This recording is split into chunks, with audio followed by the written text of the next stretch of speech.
nghynhadledd. Braf iawn eich gweld chi. A mae hi, wrth gwrs, mae'n anrhydedd i roi'r Araith Glo yma yn Llandudno ar ddiwedd cynhadledd sydd wedi bod, dwi'n meddwl mae'n gwbl deg i ddeud ar dipyn o brofiad o gynhadleddau Plaid Cymru. Mae hon wedi bod yn gynhadledd lwyddiannus iawn, iawn, iawn. A llongyfachiadau mawr i Mark Jones, Cadeirydd Newydd Plaid Cymru, ac i bawb arall sydd wedi cael ei hethol. Diolch i holl staff y blaid am drefnu cynhadledd mor drefnus a phroffesiynol.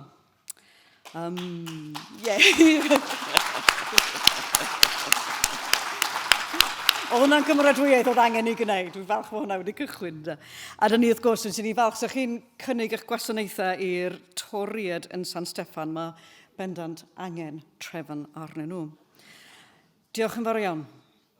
Goro mil mag at y Michelle O'Neill. Ac ys anwalyn to Ekel and Shaw i Llandudno. Thank you to the First Minister Designate for reminding us that we do not work in isolation. Our mission to build a fairer, more democratic and more prosperous Wales is a pan-Celtic one, to reset the political constitution of these islands on an equal footing.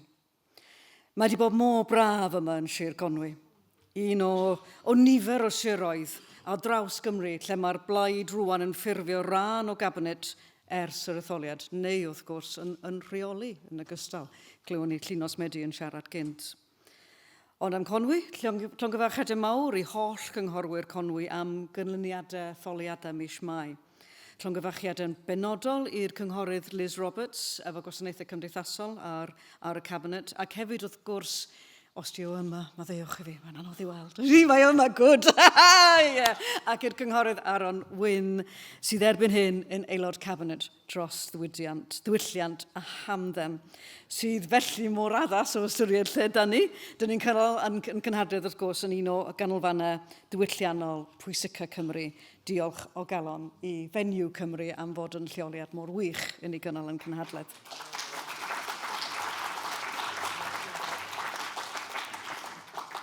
Mae dod at yn gilydd fel hyn yn bwysig iawn. Mae mor bwysig yndi i'n hyneidio ni, i'n hysbrydion ni. Mae'n atgoffa mewn cyfnod cythryblus economaidd o'r gwerthoedd sy'n yn huno ni. Mae llanast o toriad dros yr wythnosau diwethaf yn dangos i ni pa mor newidiol yw ffrio mewnol o fewn plaid wleidyddol. Tydi gwleidyddiaeth ddim yn digwydd mewn gofod, dim mewn vacuum, wrth gwrs. Mae anghytfod o toriad wedi achosi i forgeisi ffrwydro i fyny, i chwyddiant weithygu, ac yn ei tro mae hwnna'n gwneud pob dim o hanfodion bywyd yn ddrysach. Am lanas llwyr. Fel y dywedodd Adam Price ddoe, mae gan Plaid Cymru gynllun i fynd i'r afael ac ar gyfwng y toriad. Cynllun y bobl. Cynllun i roi help go iawn i bobl efo'i biliau nhw, i biliau ynni, bini a bwyd. Rewi renti, ehangu cyn i ysgol am ddim i bob disgybl uwchradd. A dyna cynllun allwn ni gyd uno tu nôl iddo fo. Gyda'n gilydd, nawn ni siŵr y bydd y toriad yn diflannu yn llwyr oddi ar fap gwleidyddol Cymru yn yr etholiad nesaf. Ond gnawn ni.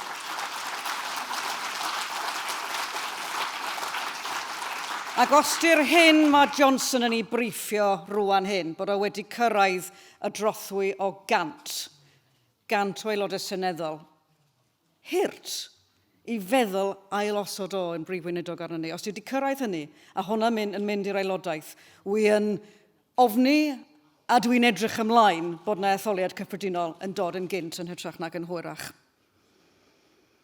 Ein swydd ni, felly, di gwneud yn siŵr mae nid just am 5 mlynedd fydd y ceidwadwyr oddi ar fap gwleidyddol Cymru. Gad ni gael gwared ohonyn nhw am byth, achos hynna di addewid a potensial annibyniaeth.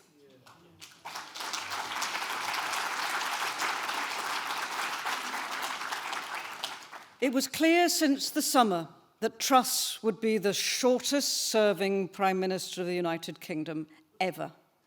In the end, she lasted only 44 days. The campaign to make Truss Prime Minister was longer than her premiership. It took 53 days.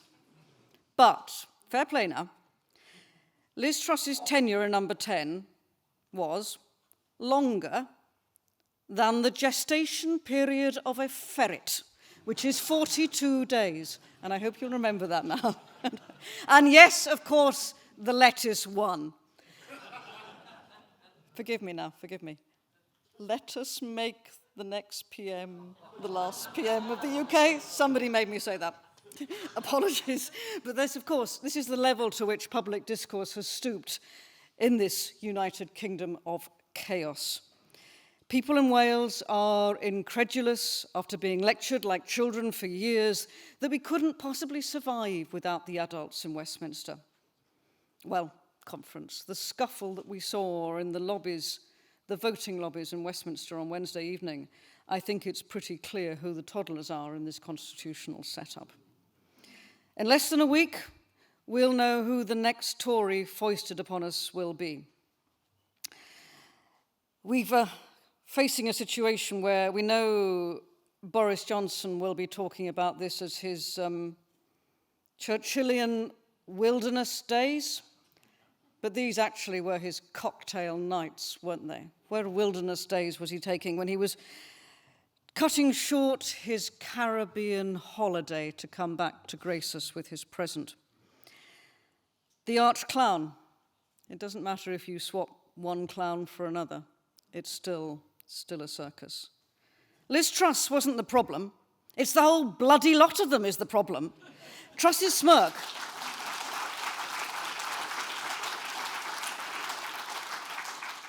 Truss's smirk as she resigned, it said it all, didn't it?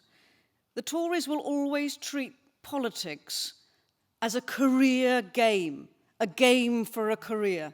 And yet as they're throwing the Tory dice in the air, what are they doing but taking a gamble with people's lives and livelihoods? Let me tell you, we in Wales know only too well that we've always been on the losing side of the Tories' little game. But the time is coming when we won't stand for it. Let's have a general election so we can reject this Westminster chaos once and for all. And when that time comes, as it inevitably will, we will make sure that we have more Plaid Cymru members on the green benches. And that will start with turning Ynys Môn green again.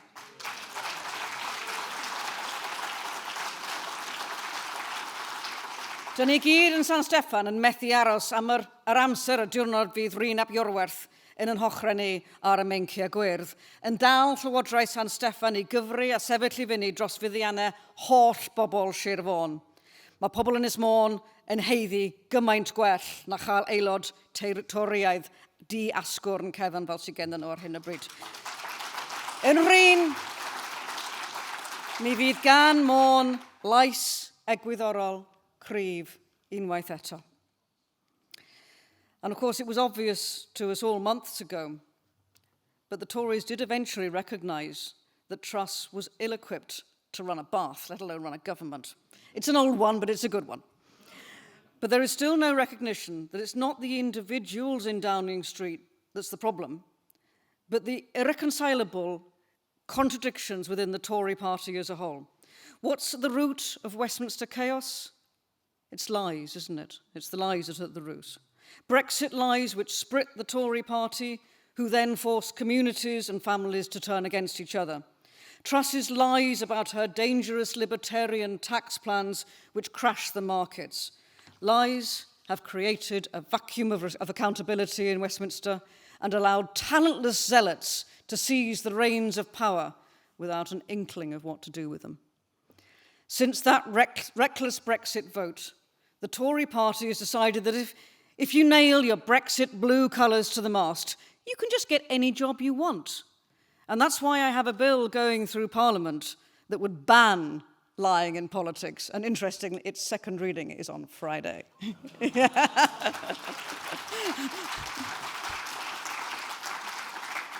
sometimes timing happens to you. You couldn't make it up. And of course, a bill to ban lying in politics, that shouldn't be controversial. This is what democracy should even do for us. It should safeguard it. Why should we need a bill? But nonetheless, if you think about other sectors now, healthcare, education, business, advertising, there are sectors where it's clearly in the public interest to ensure that the truth is respected, and that if you disuse the truth or you disregard the truth, it has consequences. Why wouldn't that be the case in the place that makes decisions about how we live together? If those decisions are made on the basis of lies, then the whole palimpsest collapses.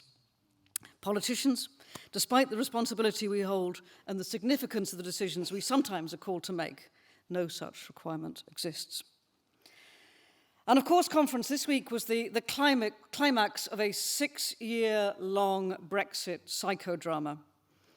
Westminster has never quite accepted the end of the empire. Imperial banners adorn the streets around Parliament, reminding that the sun never sets on British nationalist exceptionalism.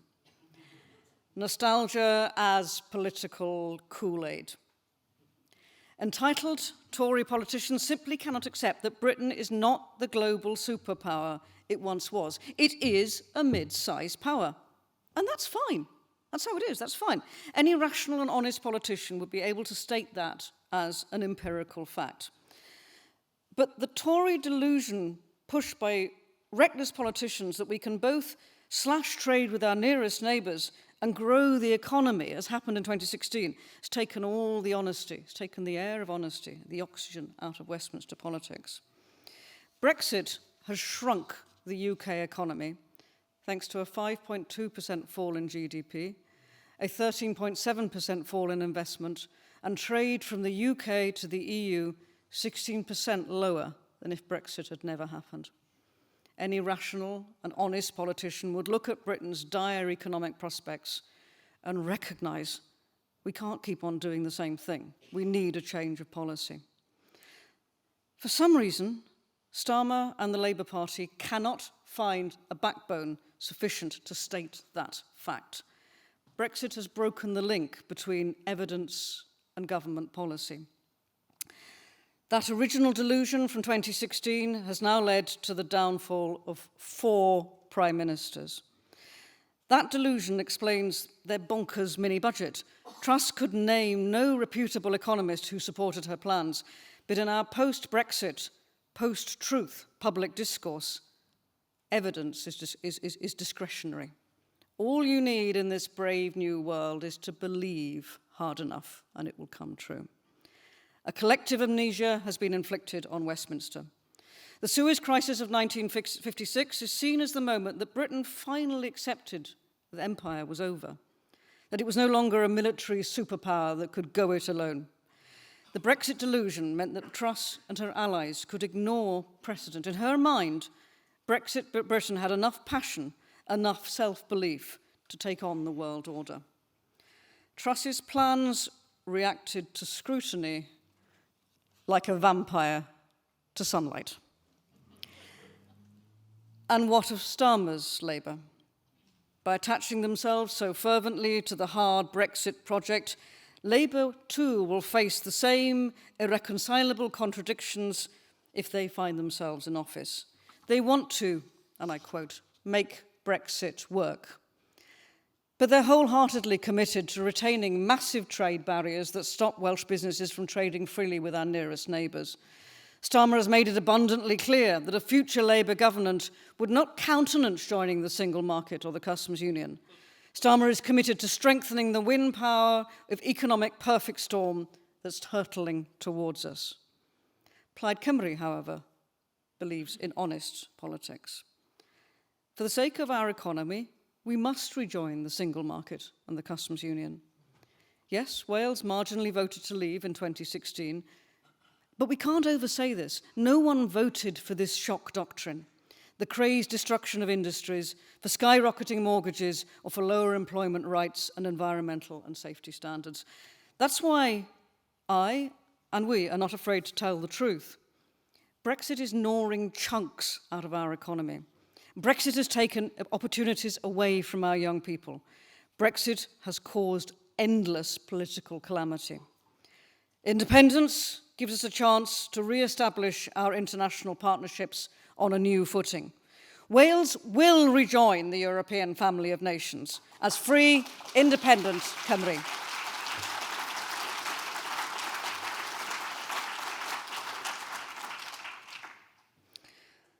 Now, of course, we come to the fact that Jeremy Hunt has made it abundantly clear that he is gearing up for austerity Mark II. God knows who his successor will be, but painful cuts are on their way. Can we trust Labour? Again, in this instance, can we trust Labour to change tracks? The Shadow Chancellor, Rachel Reeves, has rehashed the same Tory language of balancing the books, of getting a grip on finances. Reeves, when she was Shadow Work and Pension Secretary, insisted that Labour would be tougher than the Tories when it comes to slashing the benefits bill.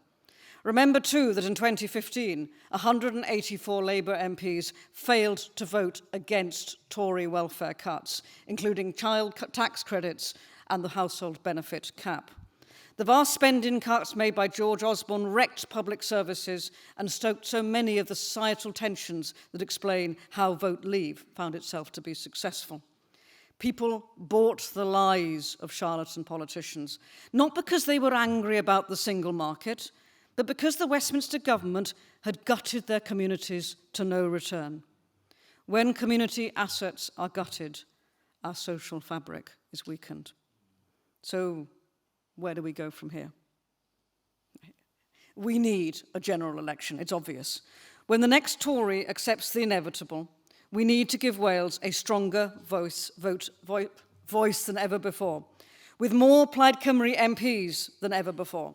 Labour will lecture us that only they can stop the Tories. They've done that before, haven't they?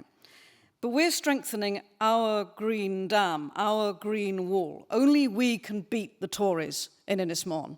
We know that. In the longer term, we're building the economic, social and environmental case for independence. We're all convinced of that in this room, aren't we? We're well versed in the arguments, and we are improving the arguments amongst ourselves. We're practicing them as we go along. But the simple truth, and we heard this from Will Hayward, and we need to hear this rather than being comfortable and just talking amongst ourselves, we haven't yet convinced the majority of our compatriots. Accepting that we have to win over others takes us into the world of real politics. And this is a key mention for us. It was really interesting, if I can just divert briefly, on Radio Wales this morning. Normally, when a Plaid Cymru representative raises independence, there's a sort of a mockery. Here they go again. They don't know what they're talking about. They're not realistic, or they push you off the air as quickly as you can. No. This morning, we had a sensible discussion about actually what independence might be able to do. We are cutting through. But we must not be content with talking to ourselves, because we're already convinced. We have to go out there and talk to people who may laugh in our face, who may disagree with us, but there is no other way that we will raise this beyond the 30%. And what other hope is there? This is the real hope. And now, when the Tory government is in such disarray, this is the time now for us to set out this positive message. So, just to close,